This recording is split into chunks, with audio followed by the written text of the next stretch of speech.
one of the teams I put in an immediate bet on the as soon as the win totals came out.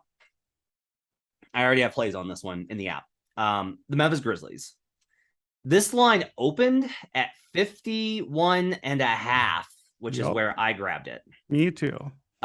It's now there's a 50.5 minus 150 on the under in the market. There are also the minus 110s are all the way down at 48.5. Notably, some of the what I would consider to be sharper books like Westgate, Superbook, they're at 48.5. It is very apparent that the sharps have been like, if sharps are playing this, the money is coming in on the under. And there's a lot of reason for this. I'm honestly shocked this went this high, Brandon. There is an inherent, and I've talked to bookmakers about this. Memphis is amongst a handful of teams, Utah and Sacramento are two other ones, that the market is so unattractive. Nobody wants to bet. Like, nobody wants to bet Memphis. Nobody wants to bet Utah. Nobody wants to bet Sacramento. They want to bet the Lakers and the Knicks and the Bulls. Like, the public doesn't come in on these win totals for these obscure teams. Like, I've actually talked, like, bookmakers have said this. They rank, like, they put them lower. Like, the Lakers go above. Teams like the Grizzlies go under. And so, like, that's something to consider here. But even then, I was shocked when this number came out. I think a lot of it is the jaw hype.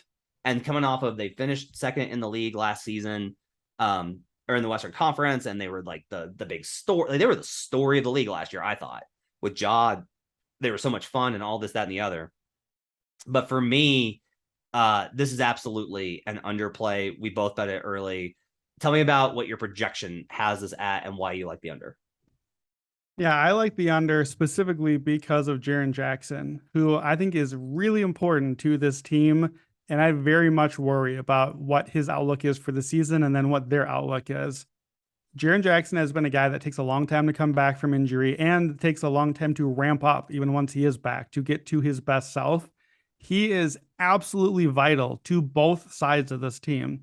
On offense, he's the guy that can space and get out away from the basket. You have to be able to do that for Ja Morant to just crash into the lane and do Ja Morant stuff. Their offense is actually sometimes cratered worse without Jaren Jackson than the defense has. We know how good he is defensively. We don't need to talk about that part. They need him for that, but they need his spacing on offense. I love Brandon Clark. He's my dude, but not the same sort of guy on either side of the ball. And you also, when Jaren Jackson is out, now Brandon Clark starts. Now you look at the bench, and the bench suddenly is like, whoa, this is the bench? The bench has been the strength for the Grizzlies for years now. And the start of the season, for as long as it takes till Jaren is back, here's your bench. Tyus Jones, John Conchar, Zaire Williams, probably Jake LaRavia, and Xavier Tillman. These are quality players. Like, those are nice 8th and 9th men dudes, but you need somebody on that bench unit to come in and do some stuff. And I am very worried about this team. I project the Grizzlies around league average, both offense and defensively, and I have them at 40 to 46 wins. So that is way under the 51.5 that we grabbed. It's under the 50.5 and the 48.5. I'm still betting the under here. There's an alternate under 45.5 is plus 235. My almost my entire win range is below that number. And that still is, that makes this very much in play. We said also, we'll talk a little bit about the playoff picture. I will look at a miss the playoffs for the Grizzlies here. The way that I shape up the West, I have it's a very difficult path for the Grizzlies to make top 6 for me. There are teams that are, it's not just they're ahead of them, but ahead of them by a margin of games because I have the Grizzlies where they're at. So I will likely miss the playoffs, but because for me, worst case scenario, I can hedge in a play-in game. If I don't want to bet against Ja and Jaren's healthy by then, I understand. Maybe the Grizzlies will be good. They've been good then. But I think that's a good position as well. It's a team that it's one of my biggest fade teams for the season. So, one, I need to update this. I had this wrong in my notes. DraftKings is at 48.5. What Superbook, which is one of the sharper ones, is still at 51. So circa. So books that take the highest amount of money are still at 51, which that honestly makes me a little bit like, I don't like going against them, but this one's too strong of a play. I think it's got to be 51. I think you have to do 51 here. Oh yeah, you have to go the under. You have to go to the under. I will say, I don't know. I don't know if I want to get into like the missing the playoffs or the alternate unders. Like, are you gonna bet the alternate under? Have you bet the alternate under? I haven't, but I'm going to. Yes, Okay, I'm gonna put it in the you're app actually gonna bet. Okay. once this posts. Yeah. My only thing is Jaren. So here's the thing: Jaren's injuries return is somewhere between the start of the season and January. It's like somewhere in there. Sure. And the word out of Memphis is very much optimistic, and like they're like the league source, the sauces are very much big on like, yeah, they think he's going to be back pretty close to the start of the year. I tend to be like, they think that, and then the conditioning isn't there, and then it's another week, and then well, he's not there, and it stretches out, and then all of a sudden it's December at the earliest. So like, I'm with you in projecting later. I think losing D'Anthony Melton was massive for them. Yep. Kyle Anderson, another big one that they lost. I can still definitely see Ja and Desmond Bain and Brandon Clark, and a lot of this also probably is based off of you hated their draft.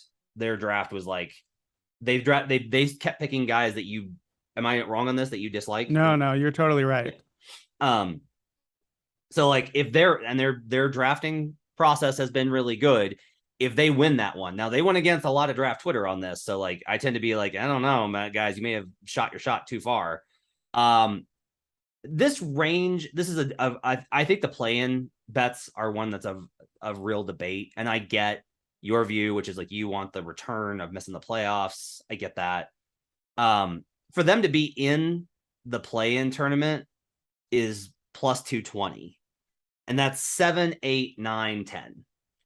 So if I don't think that they're going to be as bad as the San Antonio Spurs or the Houston Rockets, which I don't, but I think that they're going to be not going to be as good as the Clippers, the Suns, the Warriors, one of the other Southwest teams, and the Nuggets or the Wolves.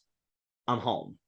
Like, I know it's trying to land this 4 spot. I get that, but the way that I look at the league, I really like this plus 220 on to participate in the play-in. And I know you like, I know that the numbers are better for miss the playoffs and you can hedge with the game. Yeah. You may have to hedge twice then if they win the first one and that, right? Like, sure. So yeah, the flip side is, and I think your answer to this is that you're not giving this a real opportunity, but is there a chance that they missed the play-in entirely, that they fall below the 10? Or is that what you're saying, that you don't really give that a realistic scenario? I don't give them a realistic scenario. I don't see any scenario that they finish with a worse record than the Spurs or Rockets. Which is but they gotta finish below. They gotta finish 5 teams to miss the play-in. Spurs, Rockets. You're right. Spurs, Jazz, Rockets, Thunder, Jazz. So it's 4. There are 11 teams in the West that want 10 spots. So it's a pretty narrow window for sure. Right. I get that it's a narrow window. The other thing here, honestly, if we're doing this goes back to our original bet. If we just don't think that Memphis isn't going to be that good, bet the under on Memphis. Just take the 4-1 on the Pels to win the division. Like, if that's your outcome, because that leads us